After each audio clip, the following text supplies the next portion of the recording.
Владимир Абазович, первый вопрос. Вот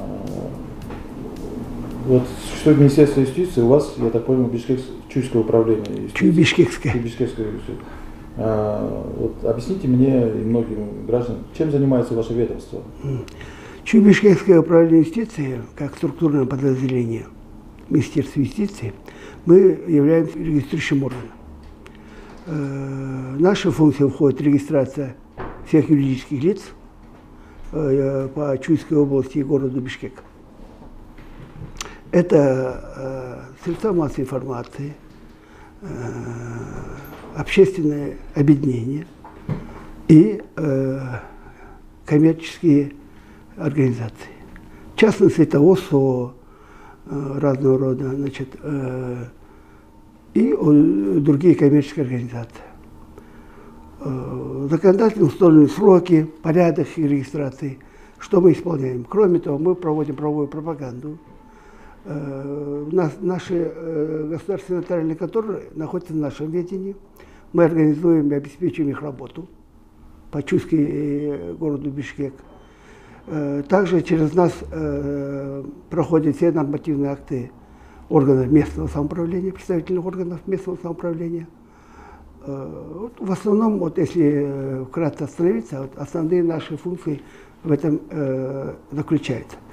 И само собой, разумеется, проведение правовой пропаганды, консультации людям, значит, когда они обращаются со своими вопросами. Ну, вкратце. А вы сами вообще давно в этой сфере работаете? Ну, я 99-2000 год работал начальником управления Министерства юстиции. Я сам кадровый прокурорский работник, начинал работу в органах прокуратуры. Последняя моя должность была первый заместитель прокурора Ошской области. Затем я работал администрацией президента более 10 лет, в разные периоды. Также был руководителем аппарата Конституционного суда, Конституционной палаты. Кроме того, еще работал в разных международных проектах. Сюда я был назначен в 2021 году 1 июня в порядке ротации с администрации президента, с отделом правового обеспечения президента Кыргызской республики. И вот вы пришли сюда, в каком состоянии приняли хозяйство и что было проделано вами за это? Ну, что-нибудь успели сделать за это время? Ну, я не скажу, что здесь была совсем работа плохая. Работа велась. Работа велась в тех рамках, в которых она находится. Но я имею опыт работы в органах прокуратуры, в администрации президента и в других сферах. Конечно, у меня был свой подход. Я бы сказал, более фундаментальный и с опытом работы в советское время. Особенно в органах прокуратуры. В органах прокуратуры очень четко ведется дело производства. Очень хорошо осуществляется контроль исполнения. Поэтому первым делом, когда я пришел, я занялся анализом, как стоит дело. И наметил самые проблемные места. Это очереди при сдаче документов. Мы выявили, что вот эти очереди, они создают для того, что до определенного времени мы документы выбираем до обеда, например, до 2. А после 2 мы начинаем выдавать. В результате до обеда стало повторение, очереди большие, и после обеда на выдачу. Мы решили, что необходимо этот вопрос решить, и посоветовавшись с руководством Минюста, получив их указания, в частности, А.С. Батыркулович, когда новый министр подошел, он очень крепко взялся за этот вопрос. И мы решили так, что принимаем документы до 4 и выдаем до 4, с утра до вечера. Это дало людям возможность проходить удобное им время, а не ждать определенного, скажем, часа. То есть он знает, что если он придет с 9 до 4, он может получить документ и сдать документ, то есть необходимый регистрационный документ. И в результате чего что мы получили? Мы получили отсутствие очередей. Раньше люди чуть ли не часами стояли. Сейчас 5-10 минут, очереди там 5-6 человек максимум. И они сдают свои документы и уходят. Кроме того, Если раньше принимал один работник эти документы, мы сделали и на выдаче, и на получение поставили 2 работников. Это в 2 раза ускорило процедуру приема документов. То есть люди не стоят за одним человеком, 1 человека принимает и очень быстро рассасывается. Это, конечно, удобство. Это, люди это отмечали, благодарили нас за это, значит, в этом отношении. В основном вот эти дела. Вот в этом была аниме. Кроме того, мы ведем сейчас, стараемся вести жесткий контроль по своевременному исполнению поступивших документов. У нас из-за того, что были, значит,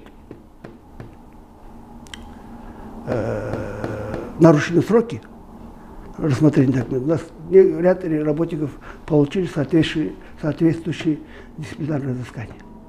И все время на этом контроле, к сожалению, это человеческий фактор, у нас иногда сбои бывают, иногда по объективным причинам. Там зависает электронная программа от регистрации. Бывает, что у нас иногда, конечно, эти допускается. Но в основном у нас жесткий контроль, мы стараемся своевременно в определенные законные сроки оформить все необходимые документы и выдать гражданам. А как насчет электронного документооборота? Ну, электронный документооборот, да. Вопрос, значит, у нас по электронному документообороту вся переписка с соответствующими ведется в электронном формате, но, конечно, страхуется еще в бумажном варианте подходит. Кроме того, у нас есть еще онлайн-регистрация юридических лиц. Нам по онлайну поступает, мы регистрируем и, значит, выдаем документы. Но, к сожалению, мы разговаривали с представителями юридических компаний, которые занимаются именно регистрацией, и толкаем их, давайте быстрее в онлайн-режиме. Потому что вот на Западе, вот вы заметили, да, в передовых странах все в электронном варианте документооборот идет. Это что это? Это то, что устраняет человеческий фактор. Коррупциогенные проявления устраняет. Люди общаются через электронные носители, и, следовательно, они не могут там попросить что-то или что-то передать. И качественно исполняется. И если устранение вот этих контактов между заявителем и нашим работником, прямых контактов, она ведет к искоренению коррупции. Мы к этому стараемся вести. И требования президента, правительства, и требования нашего руководства министерства в этом заключается. Как можно больше переводить работу в электронный формат, электронный документооборот. Ну, я смотрю, вы очень много сделали для того, чтобы бюрократически вот это снизить уровень бюрократии, чтобы быстрее людей обслуживали. И все-таки какие проблемы существуют, которые все-таки нужно, вы считаете, устранить? В планах как бы что-то улучшить, я не знаю, как-то. У нас по сравнению с прошлым годом, я вам приведу пример, по сравнению с 2000 годом, 2020 и 2021 годом, поступление документов возросло почти на 20%. То есть люди все активно занимаются бизнесом, интересуются, поступает корреспонденция очень много. Работники наши остались тем же, то есть тем же количеством. И мы, согласовав с руководством министра, перевели из разряда, значит, технических работников, мы перевели младший обслуживающий персонал. Как бы технический, то есть немного переформатировали и увеличили на 2 штата кадры инженеров, вот, которые непосредственно получают документы. Вот таким что пытаемся путем идти. Также пытаемся, значит, более квалифицированно подготовить наших работников, чтобы они квалифицированно принимали документы, чтобы как можно меньше было отказов в регистрации или неудовлетворения. Зачастую мы почему отказываем в регистрации или что-то? Потому что документы некачественно к нам подготовлены. Но надо это уже, вот, когда они подают, там перехватить, указать, будьте добры, исправьте. А не так, что мы берем эти документы, потом выносим приказ об отказе. И люди, конечно, возмущаются, почему вы вовремя нам не указали. Но с другой стороны, как бы мы не имеем права не принимать документы. Если человек настаивает, мы ее принимаем, эти документы.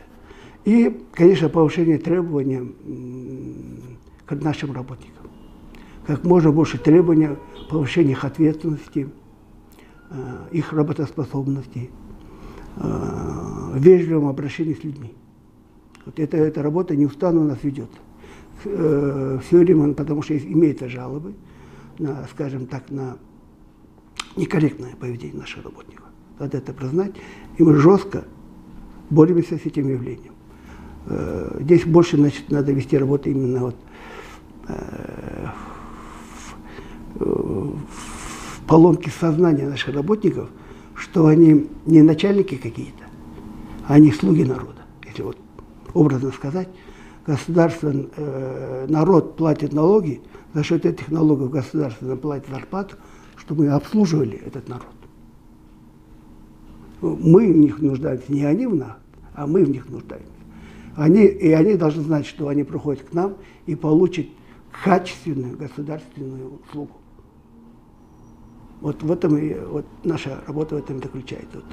И это вот психологию людей, вот в этом отношении мы работаем с моим заместителем, другими работниками, постоянно, значит, с ними беседуем, настраиваем их на это направление. Вы говорите, что требования большие. А какие условия создаете для своих сотрудников? У технических работников особенно очень маленькая зарплата. Я работал в разных проектах и видел, да, вот у них есть отдельный уголок, ну, так скажем, чайный. Там стоит кофеварка или чайник, стоит холодильник, стоит микроволновая печь. И они в свободное время подходят, пьют чай, или в обед там собираются пить чай. Поэтому я первым делом, когда пришел, посмотрел и решил, что необходимо строить нам маленькую комнату, оборудовать маленькую комнату, где должен стоять холодильник, чайники, ну, вот, создать условия, чтобы они могли с собой приносить еду и здесь питаться.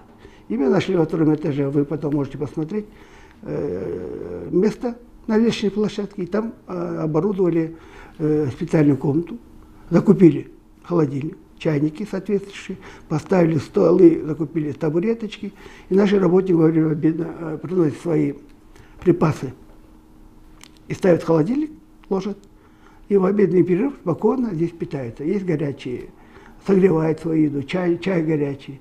Это, конечно, очень большая помощь вот именно в социальном отношении, чтобы наши работники экономили свои средства.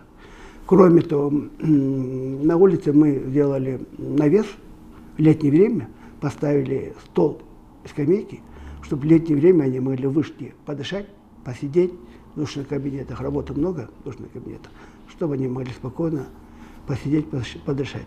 И кроме того, на первом этаже оборудовали душевую кабину. Особенно летом, вы сами знаете, летом у нас влажность большая, жара, люди устают, и мы создаем условия, чтобы они могли немножко как бы привести себя в соответствующий вид. И вновь приступили к своей работе, так скажем, более новыми силами. И кроме того, значит, провели соответствующий ремонт. Здание находилось, особенно внутренняя и внешняя часть, в плачевном состоянии. Мы вам можем представить кадры, где вот по полы вы можете увидеть, в каком состоянии были. Внешние стены какие были состояния. Это, во-первых, человеку приятно вот прийти, нормальное здание, внутреннее помещение, которое отремонтировано и соответствует каким-то стандартам, чтобы можно было спокойно работать.